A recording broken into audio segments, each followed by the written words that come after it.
76वीं rank प्राप्त कर अदिति जैन बनी नायब तहसीलदार। बल्केश्वर की सीताराम कॉलोनी निवासी अदिति जैन 76वीं रैंक प्राप्त कर नायब तहसीलदार बनी। यह उनका तीसरा प्रयास था। उन्होंने 2022 से यूपीएससी की तैयारी शुरू की थी और साथ साथ पीसीएस भी देती रही। उनका मुख्य लक्ष्य यूपीएससी था, लेकिन निरंतर प्रयास से पीसीएस में सफलता मिल गई। पिता आदेश जैन प्राइवेट कर्मचारी और मां सविता जैन शिक्षिका है। उन्होंने कहा कि मुझे अपने परिवार का पूरा सपोर्ट मिला है, जिनके प्रयास से आज मैं यहां तक पहुंची हूं। आगरा से मन गुप्ता, समाचार 24। मेरा नाम अदिति जैन है। मेरा अभी रैंक 76 आई है एज नायब तहसीलदार। यूपी पीसीएस का जो 24 का रिजल्ट आया उसमें। कैसे शुरुआत की इस पढ़ाई की और कैसे करियर रहा है, सबसे शुरुआत में बताइए। मेरी स्कूलिंग आगरा से हुई है। आगरा का जो queen Victoria girls inter college है, वहीं से मेरी 10th 12th। मैं मतलब स्कूल में पढ़ाई में शुरू से अच्छी थी। मैं अपने 10th 12th की टॉपर रही हूँ। तो वहीं से ही मुझे टीचर्स ने मोटिवेट करा था कि इस तरीके की कोई चीज़ होती है। मतलब मेरे को बताने वाला फर्स्ट यही टीचर्स के थ्रू गाइडेंस मिला। तब फिर मैंने उसी के बाद 12th के बाद से कहीं ना कहीं मेरे माइंड में था, तो फिर मैंने इसीलिए बीए में एनरोल कर लिया। यहाँ का जो सेंट जॉन्स कॉलेज है, मैंने बीए किया, फिर एमए किया पॉलिटिकल साइंस में, और फिर मैंने अटेम्प्ट देना शुरू करा। मेरा मेन टारगेट यूपीएससी था।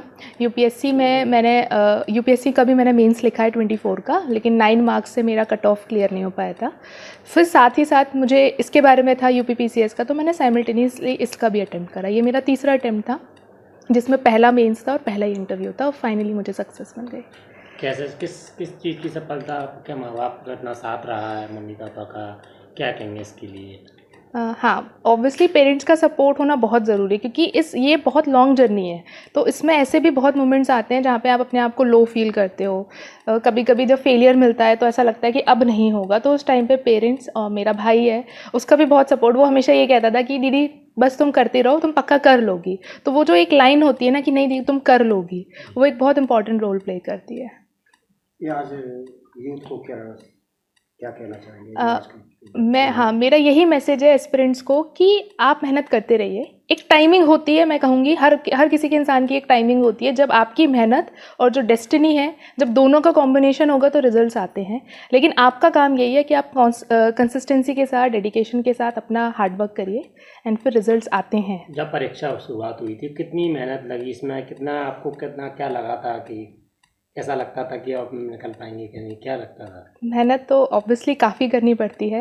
मतलब क्योंकि प्रीलिम्स, मतलब हर जो स्टेज है उसकी अपनी डिमांड है। प्रीलिम्स के लिए अपने हिसाब से पढ़ना पड़ता है। स्पेशली मतलब यूपी पीसीएस का एक इंपॉर्टेंट चीज़ है कि आपको पीवाईक्यूज़ बहुत देखने हैं, क्योंकि पीवाईक्यूज़ एक तरीके से आपकी गाइड की तरह काम करते हैं। आपको ये समझ में आता है कि आपको किस डायरेक्शन में पढ़ना है, किस पर कितना फोकस करना है।